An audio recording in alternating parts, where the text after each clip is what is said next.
Hi everyone, today I'm going to be presenting my presentation on Harriet Tubman. Harriet Tubman is a woman whose courage, strength, and unwavering faith changed the course of history. And Tubman was not only a hero, but she served as a symbol of resistance against oppression and a beacon of hope for countless people seeking freedom.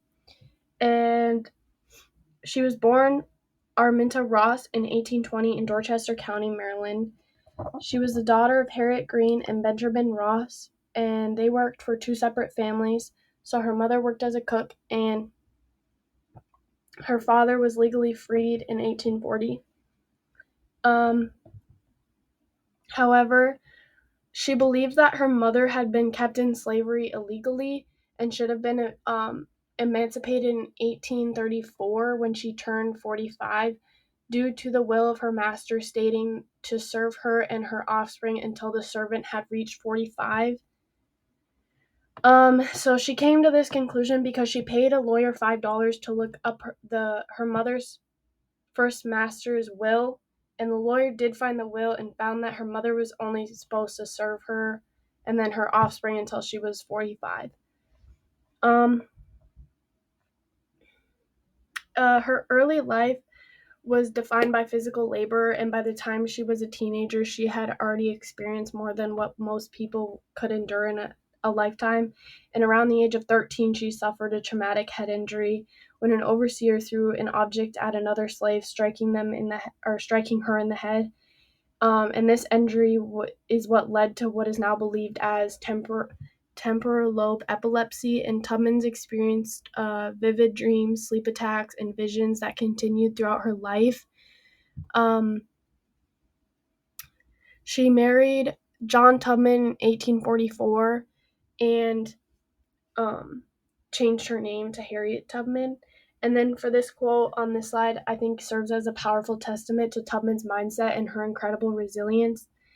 It speaks volumes about her fierce determination. For Tubman, the idea of living without freedom was inconceivable, and she understood that the high stakes of her journey, not only for herself but the people she would later lead to freedom. Liberty was her right, and she would stop at nothing to attain it, even if it meant risking her own life. And this quote really reflects the mindset of somebody who is willing to face the overwhelming danger for the sake of others and embodies the selfless determination that drove much of her life's work. This is actually a picture of a gospel that somebody donated to her museum, but it's her gospel that was recovered. But Tubman's religious faith was integrated into her identity, and she was born during the Second Great Awakening, which was a period of intense religious rivalry within the U.S., but she was deeply influenced by the Methodist Church tradition, but also had some Catholic and some Baptist beliefs. Her beliefs were reinforced by her experiences with suffering from her traumatic head injury. Her mother taught her the importance of fasting and spiritual discipline because her parents would fast every Friday and Sunday because they were taught to do so down south. Tubman's faith was not simply about religious rituals. It was a source of strength and resilience and guidance, especially in the times of uncertainty for her. And I think the quote that I included on this slide really highlights Tubman's profound resilience on her faith, particularly in the most dangerous moments of her life. And it speaks not only to her resilience, but also for the deep sense of trust that she had in God's guidance. This steady faith in something greater than herself allowed her to persevere when the odds seemed impossible. And Tubman's belief in the divine guidance was central to her identity, and she saw her work as part of a divine mission, and she truly believed that God was leading her and the people she helped to freedom. Tubman wasn't just a hero to those she helped escape slavery. She was a trailblazer in breaking down racial barriers. During the Civil War, she made invaluable contributions, serving as a general in the military. She served as a spy, a nurse, and the Union Scout. And then her time in the Union Army was not only extraordinary for a woman of her time, but also as an African American woman. She's Her bravery in the battle she served in was unmatched because in 1863 she led the Combahee River Raid in South Carolina, and it was a successful military operation that resulted in the liberation of over 750 enslaved people. And I think this is just one of the many examples of Tubman's actions as a leader challenged the traditional norms of her society, proving that women, especially black women, can lead in wartime such as any man could. And I think the quote that I included really encapsulates Tubman's unshakable commitment to those she guided to freedom, as it speaks to her incredible leadership. It also tests her organizational skills as well as her sense of personal responsibility. It wasn't just about escaping, it was ensuring that everyone she led reached safety, and this statement shows her dedication to ensuring that no one was left behind despite the extreme risks that were involved. It reflects Tubman's confidence in her competence and her belief in the cause that she was fighting for as well.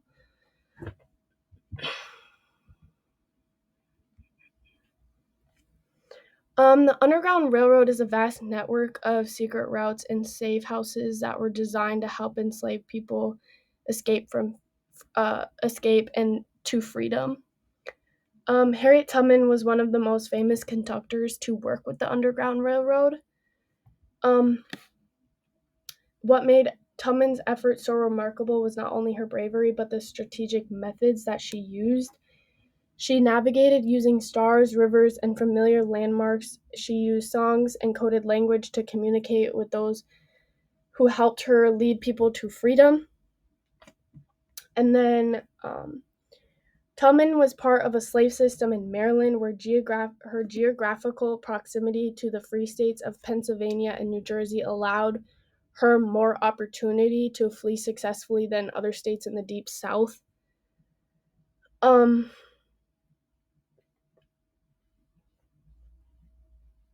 and then they mainly followed rivers and canals, bays and trails to freedom. Um, she was responsible for the safe passage of hundreds of enslaved people to freedom, guiding them to the north. Tubman was effective in her role that she earned the nickname Moses of her people, referring to her leadership in leading enslaved people to freedom, much like the biblical Moses led the Israelites to freedom. And I think this quote really highlights the isolation and alienation that Tubman felt even after escaping slavery. Um, while Tubman was while Tubman found freedom, she understood that it wasn't just about crossing a physical boundary, it was about a sense of belonging and being recognized and welcomed into a society that treated her less than human. And I think it speaks to the loneliness and uncertainty that many formerly enslaved people faced when they reached the North. And then she also made her first journey back home in 1851 to rescue her family. And then after rescuing her family, she expanded her rescue efforts to go try to help more people escape slavery. Some obstacles and repercussions. Despite her success, Tubman faced constant obstacles such as the physical and emotional toll of slavery as well as the violence she experienced, and it took a profound toll on her health. Her head injury is just one example because it never fully healed, and um, she lived with it throughout her life. She was in constant threat of capture. She was in constant danger because of she had a bounty placed on her head at one point, and then she faced many betrayals, even with people that she worked with, and it made her work incredibly dangerous. However, Tubman remained unshaken, and she continued to fight against both physical and institutionalized oppression, knowing all full well the price of failure. And I think the quote that I included on this slide really gives us insight into Tubman's view of slavery and its effects on individuals and their families. And Tubman's words aren't just a condemnation of the institution of slavery, they're a powerful testament to the extreme hardships she and countless others endured. It also serves as a reminder of the moral agency to abolish slavery and a driving force in her life and activism. Harriet Tubman's role as a feminist and advocate for women's rights has been overshadowed by her work on the Underground Railroad. She was deeply committed to women's liberation, working alongside key figures like Susan B. Anthony and Emily Howland to advocate for women's suffrage. Tubman believed that women had the right to claim their own freedom, just as enslaved people had the right to escape slavery. Um, she spoke passionately at women's suffrage meetings in Boston and New York, and she challenged the prevailing societal norms about women's roles. And I think the quote on this slide highlights Tubman's pragmatic approach to women's rights movements. She believed that women should not wait for permission to claim their rights, but should just take action and demand them.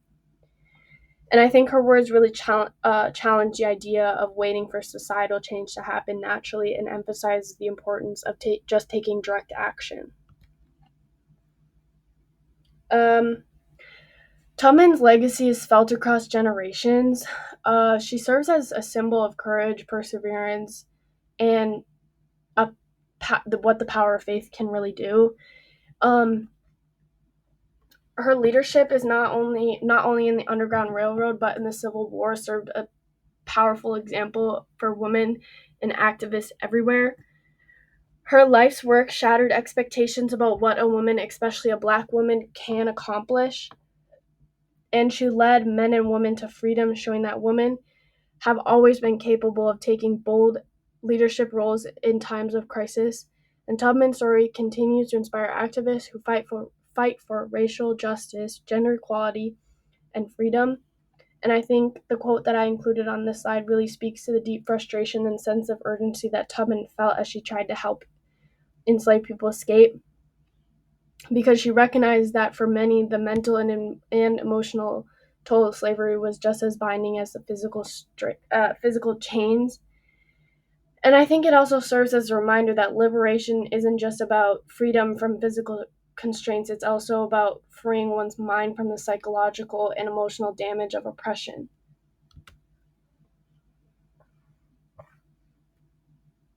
Um, Tubman's legacy is not only preserved in history books, but it also lives on in monuments and national parks through the stories of those who continue to carry the torch of fighting for justice and equality.